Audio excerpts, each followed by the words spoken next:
Tired of dealing with annoying flies, fruit flies, and gnats in your home? The Zevo Flying Insect Trap is your ultimate solution. Don't wait. Check out the link in the video description now to get your Zevo Flying Insect Trap on Amazon and enjoy a bug-free home today. SpongeBob SquarePants got the profile treatment on CBS News Sunday morning as the animated character who lives in a pineapple under the sea turns 25.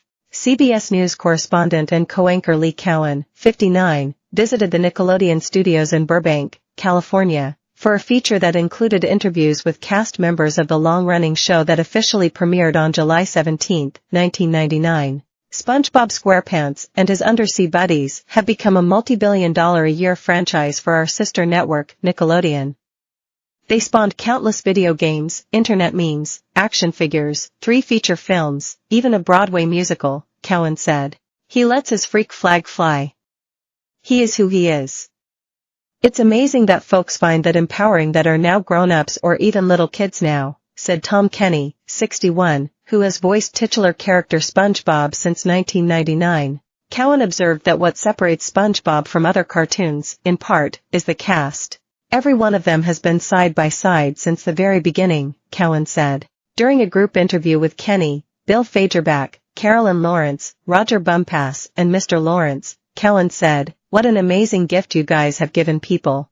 "No, but we got the gift," said Lawrence, 57, who voices Squirrel Sandy Cheeks, who wears a diving suit and lives underwater. "It's our first best destiny, I always say," chimed in Bumpass, 72, who voices Squidward Tentacles. Behind-the-scenes video was show of the cast recording a scene and afterward told the voice actors that he was struck how they still laugh at it. "That's the beauty of it," said Fagerback, who voices dim-witted Starfish Patrick. "We always will laugh at it," Bumpass added.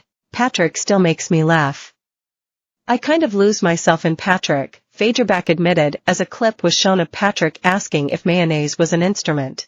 Cowan told viewers how this fantastically improbable world was dreamed up by a former marine biologist named Steven Hillenburg. Kenny gave Cowan a tour of the Nickelodeon archives with a short Igor impersonation. Hillenburg thought it would be particularly funny if the sponge who lived in this titterpool wasn't an actual sea sponge, but an ordinary kitchen sponge instead, Cowan said. He added, Hillenburg's premise was simple. A happy-go-lucky SpongeBob wants nothing more than to be the best fry cook in the ocean. And has a pet snail named Gary. Cowan said that Ramsey Nato, president of Nickelodeon Animation, argues that SpongeBob became for Gen Z what Mickey Mouse was to baby boomers. "One of the things I always loved about SpongeBob, personally, is that SpongeBob reminds us of the kid inside of us all, truly. That sweet, honest, naive, lovable kid in all of us," Nato said. Kenny noted that SpongeBob does get discouraged and feels bad, but he always comes back.